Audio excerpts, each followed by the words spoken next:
Bonsoir à tous, soyez les bienvenus à cette édition du 20h à la une de l'actualité. Ce soir, Kémi Séba constitue une menace grave pour l'ordre public au Sénégal. Le gouvernement qui brandit l'accusation ne cache pas sa colère contre l'activiste.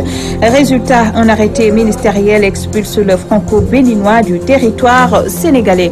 Exit John 1, John 2 arrive. Macky Sall a reconduit son homme de confiance au poste de Premier ministre. La nomination d'un nouveau gouvernement est étendue dans les heures qui viennent. Et puis à Région, à Kaolack, la capitale du Saloum, traîne la réputation de ville la plus sale du Sénégal. Peu fiers de cette situation, les Kaolackois accusent et s'accusent. La page internationale, les sports et la revue de la presse africaine, également au menu de ce journal.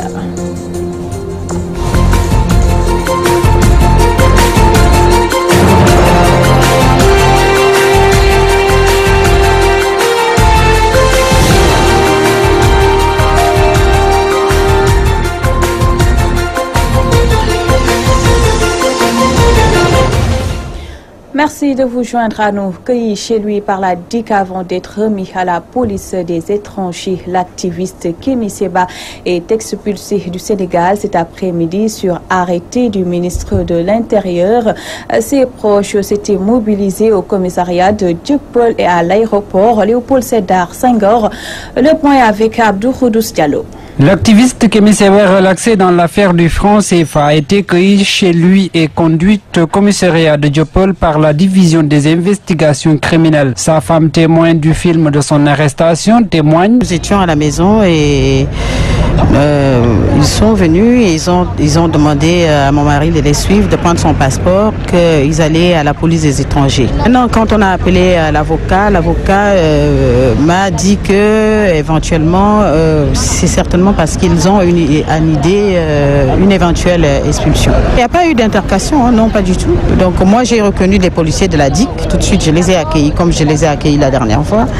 Et cependant, ils étaient insistants. Ils ne lui ont pas laissé le temps de prendre quoi que ce soit. Ils ne lui ont pas laissé le temps de pouvoir parler. Les panafricanistes hostiles, le franc CFA, qualifient l'expulsion de leurs frères du territoire sénégalais de banditisme d'État et avertissent. Ils sont là pour l'expulser. Ils sont venus le prendre presque de force. Quand je dis de force, c'est parce que lui, il ne s'y est pas opposé, mais ils sont venus sur un ton amer. Ils n'ont même pas voulu s'asseoir. Ils l'ont amené accompagné de la DIC. Ils n'ont même pas laissé sa femme l'accompagner. C'est une chose est sûre. La jeunesse africaine ne va pas accepter qu'on expulse un Africain sur le territoire africain juste parce qu'il se bat pour les intérêts de l'Afrique. Ça ne va pas se passer comme ça. Après avoir brûlé un billet de 5 000 francs, le franco-béninois avait été arrêté suite à une plainte de la BCEAO. Relaxé par le tribunal des flagrants délits de Dakar, Kémi Séba ne va passer plus d'une semaine de liberté à Dakar. Arrêté et remis à la police des étrangers, il est expulsé du Sénégal suite à un arrêté ministériel d'expulsion. Justement, sur l'arrêté d'expulsion de Kémi Séba, on peut lire qu'en plus des faits de destruction volontaire et publique par le feu d'un billet de banque, le gouvernement du Sénégal reproche à l'activiste des propos désobligeants à l'encontre des chefs d'État et dirigeants africains. Le Sénégal accuse aussi Kémi Séba de mener des actions préjudiciables à l'ordre public. Pour le gouvernement du Sénégal, la présence de l'activiste sur le sol sénégalais constitue une menace grave pour l'ordre public, d'où son expulsion. Toujours dans l'actualité, et je vous le disais d'ailleurs en titre, Mohamed Boun Abdallah Dionne reste Premier ministre du Sénégal. Le décret portant nomination du nouveau Premier ministre a été rendu par le service de communication de la présidence. Les consultations en vue de la formation du nouveau gouvernement vont démarrer dans les heures qui suivent. On va y revenir. Autre aspect de l'actualité, déguerpit les commerçants et artisans qui occupaient les alentours du cinéma Liberté sont dans tous leurs états. Ils pointent du doigt le maire de Grand Dakar, Jean-Baptiste Diouf, et disent n'avoir jamais reçu aucune sommation. Et là, Niass, leur porte-parole, que nous écoutons au micro de Mamou Gassama. Maire bi dafa ñëw daane suñuy place Ce qui nous fait mal est que le maire de Grand Dakar, Jean-Baptiste Diouf, a détruit les cantines qui sont sur place sans nous prévenir, car on n'a reçu aucune sommation de sa part.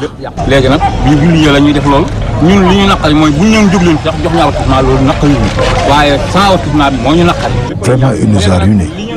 La moindre des choses est que la mairie devait nous avertir, mais elle s'est profitée de la situation au moment où nous sommes partis en fête de Tabaski, et ceci est anormal. Pour cela, nous demandons au maire de Grand Dakar, Jean-Baptiste Diouf, de nous trouver un endroit adéquat afin que nous puissions y travailler pour avoir notre gagne-pain.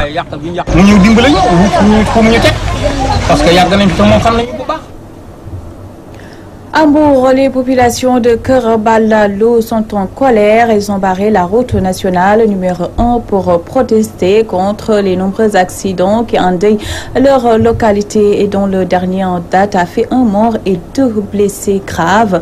Les détails avec Thierno Daf. La route nationale se rappelle à leurs mauvais souvenirs.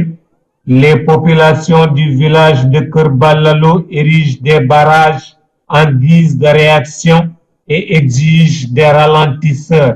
C'est avec un sentiment de consternation, un sentiment de désolation, un sentiment de colère que nous nous exprimons face à nos autorités. Parce que c'est la énième fois que des accidents mortels se passent ici au niveau de Keur Balla. Et à chaque fois, ils nous tiennent des discours qu'ils ne respectent pas. À chaque fois, ils nous promettent des choses qu'ils ne respectent jamais. Et nous ne demandons pas, mais nous exigeons des ralentisseurs, des dodanes pour que des accidents mortels se reproduisent. Sur les raisons de leur colère, les explications du porte-parole du village.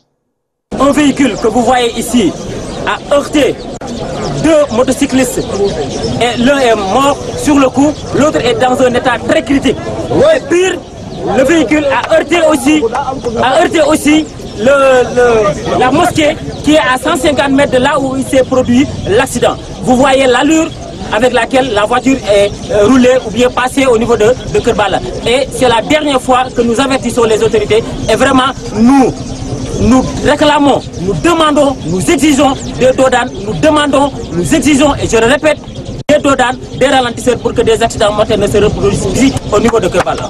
Nous avons barré la route, mais c'est la première étape. Nous allons passer à la vitesse supérieure si le problème ne se résout pas. Les populations fustigent par ailleurs les multiples promesses non tenues et liées aux ralentisseurs faits par les autorités. C'est la énième fois.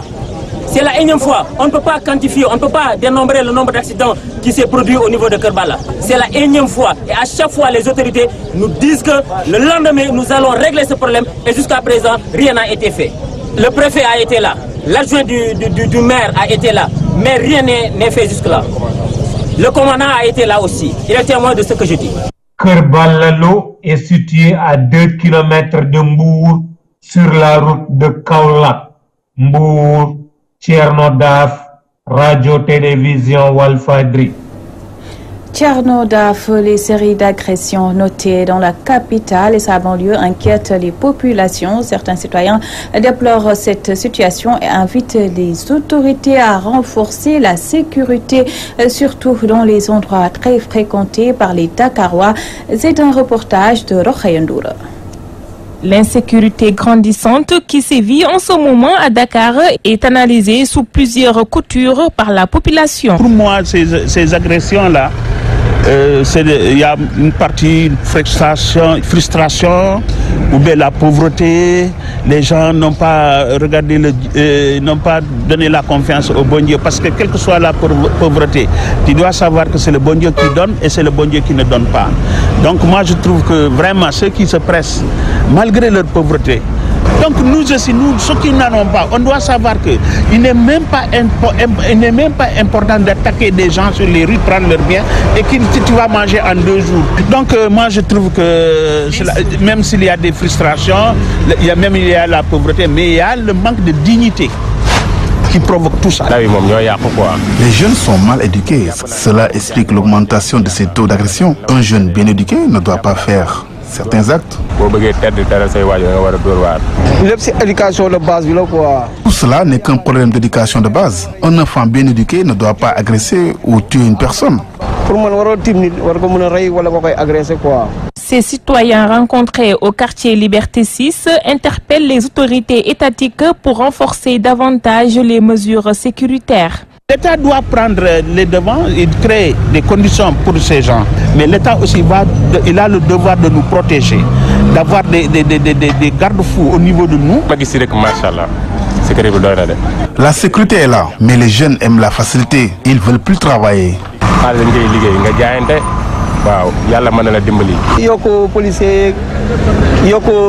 On doit augmenter les forces de l'ordre pour la sécurité. L'État doit carrément renforcer la sécurité. Les homicides et autres cas de vols et agressions restent une problématique. Cette situation a fini d'installer la psychose chez les citoyens qui invitent l'État garant de leur sécurité à prendre toutes les mesures qu'il faut. La direction d'Urbel, longtemps confrontée à un problème d'évacuation, les populations de Gat viennent de réceptionner une ambulance offerte par les ressortissants du village. Ils ont profité de cette occasion pour dénoncer les maux dont souffre la localité. Mamadou Martarsar. De Gat, dans la commune de Ndangalma, longtemps confrontées à un problème d'évacuation sanitaire, viennent de voir le bout du tunnel. Elles ont reçu 2 ambulances médicalisées, l'une offerte par les ressortissants du village, regroupés autour d'une structure dénommée Gat Boko Khalat, et l'autre par le président de la République. Remettre des ambulances aux responsables du poste de santé. La première ambulance en question est un don du groupe Gat Boko Khalat qu'ils ont donné aujourd'hui aux responsables de santé. La deuxième ambulance nous a été offerte par monsieur le président de la République Macky Sall quand il a appris que le poste de Gat n'a pas d'ambulance digne de son nom pour une population qui fait près de 22 000 habitants. Un don qui vient à son heure selon le président du comité de santé de Gat. Elles sont venues à point. Depuis 2014, le comité de santé de Gat a trouvé une ambulance médicalisée mais qui était en panne. Aujourd'hui, vraiment, nous sommes très contents et très touchés par la donation du groupe Boko Khalat et du président de la République. Les populations ont profité de cette occasion pour interpeller les autorités sur les maux dont souffre la localité dans les secteurs de l'éducation et de la santé. Le CEM et le lycée, leurs élèves sont sous abri provisoire. Ça veut dire que côté infrastructure, au niveau du lycée, le problème reste entier. Oui, le poste est confronté à des problèmes, ça il faut le dire. C'est vrai que les ambulances que nous venons de réceptionner vont peut-être régler un certain nombre de difficultés, mais n'empêche que ça va rester. Parce qu'au moment où on vous parle, les salles d'hospitalisation manquent. Les lits d'accouchement, même chose. La maternité n'est pas équipée. La sage-femme qui vient d'être affectée n'a pas encore de logement. On va tendre la main à l'État pour qu'il vienne également vraiment soutenir cette population qui quand même représente une bonne partie de la population du département de Bambey. Toubambake, Mamadou Makhtarsar pour la radio-télévision Walfadjiri. On en vient à Actu Région qui nous mène ce soir à Kaolack, la capitale du Saloum, est souvent présentée comme la ville la plus sale du Sénégal, une réalité que vivent au quotidien les Saloum. Les causes de cette triste réputation sont multiples. Pourtant, des ouvrages dont le coût est estimé à 4,4 milliards ont été promis depuis 2011, nous dit Al-Hassan Ba. La commune de Kaolack et ses ordures, un compagnonnage qui date depuis plusieurs décennies et qui lui a d'ailleurs valu d'être réputé comme étant l'une des villes les plus sales du pays. Les Saloum interrogés sur cette question donnent leurs avis. Parce que les responsabilités sont partagées et la faute revient aux populations et en même temps aux autorités municipales. Si on veut que Kaolack soit propre, on doit s'unir derrière l'essentiel. La situation était pire auparavant. Non, la saleté c'est parce qu'il y a une franche manque de volonté des autorités. Oui, des autorités. Au niveau de la mairie, il y a aucun effort qui est fait pour qu'on débarrasse des ordures de manière définitive. Khalifa Ndour, un agent de la mairie qui s'active dans le domaine de l'assainissement, fait état des causes de cette saleté. Cette réputation d'être ville sale, c'est valable pour toutes les villes du Sénégal. Parce que c'est d'abord le comportement qui n'est pas citoyen des populations qui est le facteur premier. Il faudrait que les gens essaient de changer de comportement, qu'elles sachent que la ville appartient à tout le monde, que chacun y mette le sien pour que vraiment on puisse avoir un visage plus reluisant. Ensuite, les autorités étatiques et municipales viennent en appui à ce comportement citoyen-là pour éradiquer le problème des ordures au niveau de Kaolack. Ibrahima Gaye, président du cadre des opérateurs de propreté, aborde dans le même sens mais pousse un peu plus loin ses arguments. Aujourd'hui, si on parle de la saleté de Kaolack, si on répute Kaolack de la ville la plus sale, c'est parce que ce sont les 4 points cardinaux de Kaolack qui ont des problèmes. Parce qu'on a des problèmes aujourd'hui de décharge de ces déchets-là.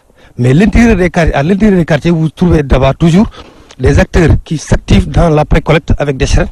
Maintenant, le problème crucial aujourd'hui auquel nous sommes confrontés, c'est ces problèmes-là de points de regroupement normalisés afin de gérer définitivement ces déchets au niveau de la commune de Kaolack. Et pourtant, cette situation pouvait s'améliorer si les 4,4 milliards financés en 2011 par le projet national de gestion des déchets pour la construction de 10 points de regroupement normalisés et d'un centre intégré de valorisation des déchets étaient opérationnels. Mais des ouvrages qui tardent à s'achever, nous dit Ibrahima Gaye. Effectivement, ça tarde à voir le jour, d'autant plus que depuis 2017, nous courons derrière ces ouvrages qui tardent à se terminer.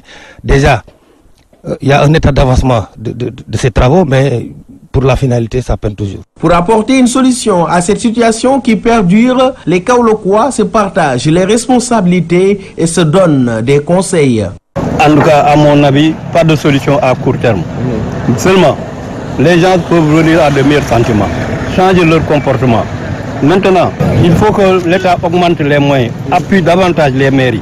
Dès l'instant que ces points de regroupement normalisés voient le jour et que le CIVD parvienne à s'achever et que les acteurs aussi parviennent à être dotés de matériel adéquat pour faire la pré-collecte, le transport et la gestion des déchets, je crois que le problème sera réglé. Kaolack, ville sale, deviendra-t-elle ville propre? Une question qui brille les lèvres de tout un chacun. Reste à savoir si les efforts consentis par les autorités municipales et qui ne suffisent pas, l'appel au changement de comportement lancé par les citoyens et aux citoyens et la réalisation du projet de gestion des déchets solides urbains qui tarde à être effective, débarrassant Mbose Koumba Djiguen de ces montagnes d'ordures. Kaolack, Al-Hassan Ba, Abdoulaye Dia, Walfadjri. C'était Actu Région sur l'insalubrité à Kaolack. On passe maintenant à l'actualité internationale. Une synthèse de Issatine.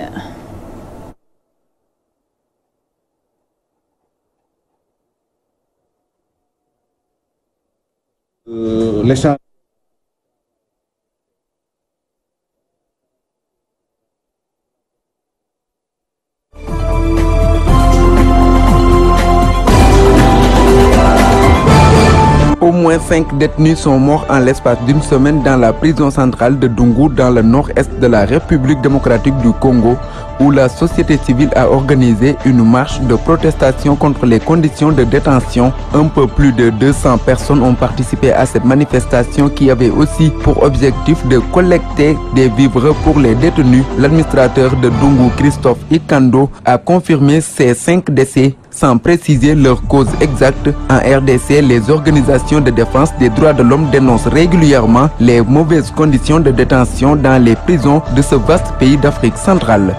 Togo, une marée humaine de partisans de l'opposition a déferlé ce mercredi à Lomé et dans 10 villes pour réclamer une alternance politique dans un pays dirigé depuis 2005 par Faure Gnassingbé. L'opposition demande des réformes constitutionnelles, soit une limitation du mandat présidentiel et du scrutin à 2 tours promises par le régime, mais des promesses qui tombent à l'eau. Toutefois, dans les rangs des manifestants, c'est la démission du chef de l'État aujourd'hui même qui était réclamée. Les autorités espagnoles et marocaines ont annoncé ce mercredi dans un communiqué du ministère espagnol de l'Intérieur publié à Madrid l'arrestation de 6 hommes dont un arrêté à Melilla et les 5 autres au Maroc. Elles, pour parler des autorités marocaines et espagnoles, soutiennent que ces personnes sont membres d'une cellule terroriste djihadiste qui préparait des attaques de grande envergure en Espagne et au Maroc. Ces arrestations ont été annoncées une semaine après les attentats revendiqués par l'organisation État islamique qui ont fait 16 morts et plus de 120 blessés en Catalogne en Espagne. Elles avaient été perpétrées par des jeunes de nationalité marocaine ayant grandi en Espagne.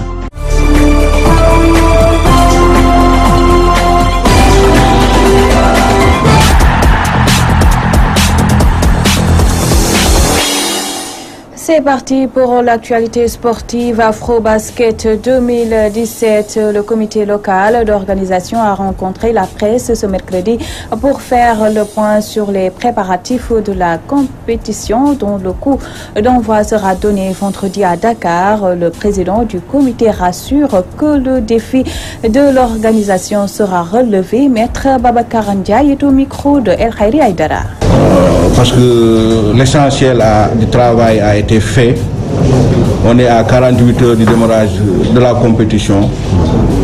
Et je pense qu'aujourd'hui, Inch'Allah, le vendredi, on sera fin prêt pour abriter la compétition. Je pense que le stade Maurice Ndiaye, vous l'avez vous-même constaté, des travaux ont été effectués. Le travail le plus important, c'était d'abord la toiture. Ça a été réfectionné et heureusement que hier il a plu et on a constaté quelques gouttes d'eau, de trous qui ont résisté. Aussitôt après, nous avons appelé l'entrepreneur qui est venu sur place pour procéder aux réparations. Donc on peut aujourd'hui dire, après les travaux effectués hier, parce que quand il a plu hier, il y avait quand même deux trous qui persistaient et qui ont été réparés. Donc à ce niveau-là, je n'ai plus d'inquiétude pour la toiture. La peinture a été faite hier nuit. Les panneaux, on a également pensé changer les panneaux. Les panneaux sont arrivés hier à l'aéroport. Le président Demba Sekou doit tout de suite aller à l'aéroport pour les récupérer par le vol de Air France. La même chose pour le matériel de réparation des tableaux magnétiques. Parce qu'on a voulu également profiter de l'Afro-Basket quand même pour refaire totalement le stade. Donc le tableau magnétique, on a acheté tout le matériel nécessaire pour lui permettre de fonctionner à 100%. Même la partie relative au nombre de points marqués sera visible. Donc les fautes, le nombre de points, les temps morts, tout sera fonctionnel.